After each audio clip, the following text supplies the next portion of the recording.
कैसे हैं आप सभी। मैं प्रीति यादव एक बार फिर से आप सभी का स्वागत करती हूँ अपने चैनल डीप स्टडी बाय प्रीति यादव में। फ्रेंड, हमारा जो प्रैक्टिस सेट है आज का, जैसे कि आप जानते हैं कि हम आपके लिए सीरीज चला रहे हैं, तो उसी को कंटिन्यू करते हुए प्रैक्टिस सेट लेकर आ रहे हैं हम आपके लिए जीके और जीएस का। इसमें आपके लिए डेली ही टॉप के 30 एमसीक्यूज दिखते हैं, ठीक है। और ये जो प्रैक्टिस सेट है वो हमारा यूपी पुलिस भर्ती पर 2024 के लिए चल रहा है। इसमें आपको एनसीईआरटी के चुनिंदा प्रश्न देखने को मिलते हैं। तो चलिए फ्रेंड, स्टार्ट करते हैं अपने प्रैक्टिस सेट को। अगर आपने अब तक हमारे चैनल को सब्सक्राइब नहीं किया तो प्लीज़ सब्सक्राइब कर लीजिए और बेल आइकन को भी प्रेस कीजिए ताकि आप भी इन प्रैक्टिस सेट का फ़ायदा आप उठा सकें। चलिए अपने पहले क्वेश्चन से शुरू करते हैं। पहला क्वेश्चन हमारा, हैदराबाद किस नदी के किनारे स्थित है? ठीक है, हैदराबाद जो शहर है वो कौन सी नदी के किनारे बसा हुआ है? मूसी नदी, कोसी नदी, गोमती नदी या फिर नर्मदा नदी? तो किस नदी के किनारे बसा हुआ है? ये है मूसी नदी के किनारे, यानी ऑप्शन नंबर 1 बिल्कुल राइट हो जाएगा इसका। चलिए सेकंड क्वेश्चन देखेंगे अपना। सेकंड क्वेश्चन हमारा, पुस्तक वार एंड पीस, ठीक है, ये पुस्तक है कि जिसके राइटर आपसे पूछा है कि उसके लेखक कौन है? हिलेरी, लिए टोल्स्टॉय, डोल्फिन या फिर मैडम वी कामा? ठीक है, ये टोल्स्टॉय है लेकिन टोल्स्टॉय हो गया, क्या होगा? टोल्स्टॉय। इस तरीके से टोल्स्टॉय, ये है इसका फुल नेम, ठीक। बट ये हाथ से लिखा है लेकिन कोई नहीं, ठीक है, आपको समझ में आ रहा होगा। मार्कर नहीं है, मैंने हाथ से लिखा है इसलिए ऐसा आया है। तो ये हो गया लिए टोल्स्टॉय, डॉल्फिन या फिर मैडम वी कामा। तो इसकी जो राइटर हैं वो कौन है? वो हैं लियो टोल्स्टॉय, ठीक है। इसका सेकंड नंबर ऑप्शन बिल्कुल राइट हो जाएगा। अगला देखेंगे अपना क्वेश्चन नंबर 3। ये है, निम्न में से किसमें भारत में वैध प्रभुसत्ता निहित है? आपको बताना है ये जो 4 ऑप्शन दिए हैं उनमें से किसमें वैध प्रभु सत्ता निहित है? राष्ट्रपति में, संविधान में, मंत्रिपरिषद में या फिर न्यायपालिका में? तो किसमें है? ये हो जाएगा ऑप्शन नंबर इसका सेकंड बिल्कुल सही, यानी संविधान में वैध प्रभुसत्ता निहित है। चलिए अगला देखेंगे अपने। देखिए बहुत ही ज़बरदस्त प्रैक्टिस है हमारा आज का, और वीडियो को आप बिल्कुल भी स्किप मत कीजिएगा, पूरी फुल वीडियो देखिएगा, आपके लिए बहुत ही हेल्पफुल होगी। इसमें आपके लिए 30 प्रश्न पूरे देखने वाले हैं। और अगर आप चाहते हैं ऐसे ही प्रैक्टिस सेट को डेली सॉल्व करना तो प्लीज़ आप लोग चैनल को सब्सक्राइब करके बेल आइकन को भी प्रेस कर लीजिए। अगला है हमारा, किस वाद ने संसद को मौलिक अधिकार में संशोधन का अधिकार दिया? इनमें से एक कौन सा वाद है जिसने संसद में जो मौलिक अधिकार हैं उनमें संशोधन करने का अधिकार दिया है? सज्जन कुमार वाद ने, गोलकनाथ वाद, राजनारायण बनाम इंदिरा गांधी वाद या फिर केशवानंद भारती वाद ने? कौन सा है इसका राइट आंसर? तो ये हो जाएगा ऑप्शन नंबर 4, ठीक है, केशवानंद भारती वाद। इस विवाद ने या इस वाद ने मौलिक अधिकारों में संशोधन करने का अधिकार दिया था। चलिए अगला देखेंगे अपना क्वेश्चन नंबर 5। ये है, निम्नलिखित में से कौन सा एक मूल अधिकार नहीं है? इन चारों में से मूल अधिकार कौन सा नहीं है आपको बताना है। स्वतंत्रता का अधिकार, संपत्ति का अधिकार, समता का अधिकार या फिर इनमें से कोई नहीं? तो ये तो बहुत ही सिंपल सा क्वेश्चन है। संपत्ति का अधिकार पहले ये भी एक मौलिक अधिकार था लेकिन बाद में से हटा दिया गया। चलिए अब देखेंगे अपना अगला नेक्स्ट क्वेश्चन। ये आता है हमारा क्वेश्चन नंबर 6। देखिए हम क्वेश्चंस को सिर्फ सॉल्व करना है, ठीक है। अगर हम उनके बारे में ज़्यादा चीज़ें एक्सप्लेन करेंगे तो बहुत ज़्यादा लंबी क्लास हो जाएगी, इससे आपका टाइम भी बहुत ज़्यादा वेस्ट होगा, ठीक है। यहाँ पे आप लोग क्यों आते हैं? आप लोग आते हैं इस तरीके के प्रैक्टिस सेट को सॉल्व करने के लिए, लेकिन अगर हम वहाँ पर भी बहुत सारा टाइम अगर एक क्वेश्चन के साथ काफ़ी चीज़ें डिटेल में साझा करने लगे तो इससे आपका टाइम बहुत ज़्यादा बर्बाद होगा। इसीलिए हम सिर्फ चीज़ों को सॉल्व करेंगे, एक्सप्लेन नहीं करेंगे भी। किस फसल की बुवाई तथा कटाई के बीच सर्वाधिक अंतराल पाया जाता है? इनमें से ऐसी कौन सी फसल है जिसको बुवाई के बाद कटाई में बहुत ज़्यादा अंतर होता है? गेहूँ, मक्का, गन्ना या फिर धान? तो इसमें से राइट आंसर हो जाएगा ऑप्शन नंबर 3, गन्ना, ठीक है। इसकी बुवाई और कटाई के बीच सबसे लंबा समय पाया जाता है। चलिए इन चारों की अपेक्षा। अगला है हमारा क्वेश्चन नंबर 7, सूर्य के मध्य भाग को क्या कहा जाता है? समताप मंडल, वर्ण मंडल, प्रकाश मंडल या फिर क्षोभ मंडल? क्या बोलते हैं इसे? इसका जो राइट आंसर है वो हो जाएगा ऑप्शन नंबर 3। ठीक है, प्रकाश मंडल। इसे क्या बोलते हैं? इसके मध्य भाग को प्रकाश मंडल बोलते हैं। चलिए अगला देखेंगे अपना क्वेश्चन नंबर नेक्स्ट। ये आता है हमारा क्वेश्चन नंबर 8। ये है, सूर्य के ऊपर भाग को क्या कहा जाता है? समताप मंडल, वर्ण मंडल, प्रकाश मंडल या फिर क्षोभ मंडल? तो सबसे जो ऊपरी भाग होता है उसे बोलते हैं हम वर्ण मंडल। ठीक है, चलिए अगला देखेंगे अपना क्वेश्चन, क्वेश्चन नंबर 9। ये है हमारा राष्ट्रीय, इसे थोड़ा और ऊपर कर देंगे इस तरीके से, अब ठीक है। ये अगला है हमारा, राष्ट्रीय रसदार फल अनुसंधान किस राज्य के शहर में स्थित है? कौन से राज्य के शहर में स्थित है राष्ट्रीय रसदार फल अनुसंधान? हिमाचल प्रदेश शिमला में, महाराष्ट्र के नागपुर में, राजस्थान के सिरोही में या फिर उत्तर प्रदेश के इलाहाबाद जिले में? किस राज्य के कौन से जिले में ये बना हुआ है राष्ट्रीय रसदार फल अनुसंधान? तो इसका जो राइट आंसर है वो हो जाएगा ऑप्शन नंबर 2, महाराष्ट्र के नागपुर जिले में। ठीक है, चलिए अगला देखेंगे अपना क्वेश्चन नंबर 10। इसमें आपके लिए कितने क्वेश्चन दिखने वाले हैं? पूरे 30 आपको प्रश्न इसमें दिखेंगे। और आप प्लीज़ चैनल को सब्सक्राइब कर लीजिए अगर आपने अब तक नहीं किया है तो। अगला है, नीलगिरी की पहाड़ी क्षेत्र में किस फसल की खेती अधिक की जाती है? जो नीलगिरी की पहाड़ियाँ हैं वहाँ के जो क्षेत्र है उसमें कौन सी फसल है वो सबसे अधिक होती है? चाय, कॉफ़ी, कहवा या फिर इलायची? तो इसका जो राइट आंसर है वो हो जाएगा ऑप्शन नंबर 4। ठीक है, इलायची। ऑप्शन नंबर 4 इसका बिल्कुल राइट आंसर हो जाएगा। अगला देखेंगे अपना क्वेश्चन नंबर 10। क्वेश्चन नंबर 11 ये है, हीराकुंड परियोजना किस राज्य में स्थित है? ये जो हीराकुंड परियोजना है जो एक नदी पर बनी हुई है, वो किस नदी पर बनी हुई है? तो हमने आपके लिए बताया था, याद करवाए थे कि हीराकुंड यानी जिस नदी में हीरे होंगे तो वो नदी कैसी होगी? महान नदी होगी। ठीक है, तो हीरा कुंड यानी जहाँ पर हीरो का कुंड होगा, यानी जो हीरा कुंड बांध बना होगा वो किस नदी पर होगा? वह नदी महान होगी। तो कैसी? महानदी पर बनी हुई है ये परियोजना। और किस राज्य में? तो वो है उड़ीसा राज्य में। ठीक है, उड़ीसा राज्य में हीराकुंड नदी पर महानदी पर हीराकुंड परियोजना स्थित है। चलिए अगले देखेंगे अपना क्वेश्चन नंबर 12। ठीक है, बहुत ही शानदार क्वेश्चन है, सारे के सारे आपके लिए बहुत ही ज़्यादा हेल्पफुल होने वाले हैं। अगला हमारा, काकरा पार परियोजना किस नदी पर बनी हुई है? यानी किस नदी पर स्थित है ये काकरा पार परियोजना? तो आपको बताना है, कृष्णा नदी, ताप्ती नदी, तुंगभद्रा नदी या फिर नर्मदा नदी पर? तो ये कहाँ पर है? ये है ताप्ती नदी पर बनी हुई। क्लियर? अगला देखेंगे अपना क्वेश्चन नंबर देखेंगे अपना नेक्स्ट। ये हो जाएगा क्वेश्चन नंबर 13 हमारा। निम्नलिखित में से कौन सी शहर अंगूरों की पैदावार के लिए प्रसिद्ध है? इनमें से ऐसा कौन सा शहर है जहाँ पर अंगूरों की जो खेती है, जो पैदावार है, वो उसके लिए वो शहर फेमस है? नासिक, उज्जैन, सोलापुर या फिर नागपुर? तो कौन सा शहर है जो अंगूरों की खेती के लिए बहुत ज़्यादा फेमस है? आपको बताना है। ये हो जाएगा नासिक जिला। ठीक है, कौन सा जिला? नासिक। ये अंगूरों की खेती के लिए सबसे ज़्यादा फेमस है। अगला आता है हमारा क्वेश्चन नंबर 14।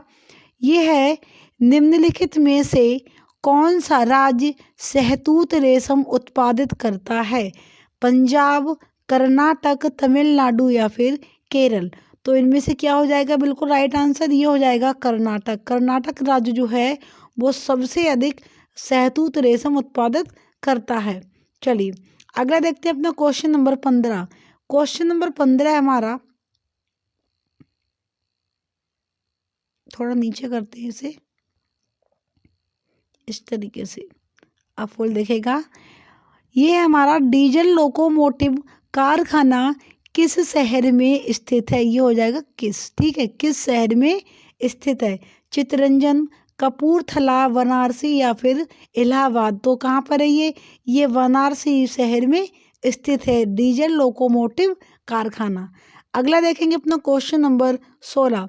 क्वेश्चन नंबर 16 है हमारा, मक्के की खेती कौन से मौसम में की जाती है, खरीफ के मौसम में, जायद के मौसम में, ये मील हो गया। ठीक है, यहाँ मौसम होगा जायद के मौसम में, इस तरीके से, रबी के मौसम में या फिर साल में कभी भी। तो मक्के की जो खेती है वो कब की जाती है, ये खरीफ के मौसम में की जाती है।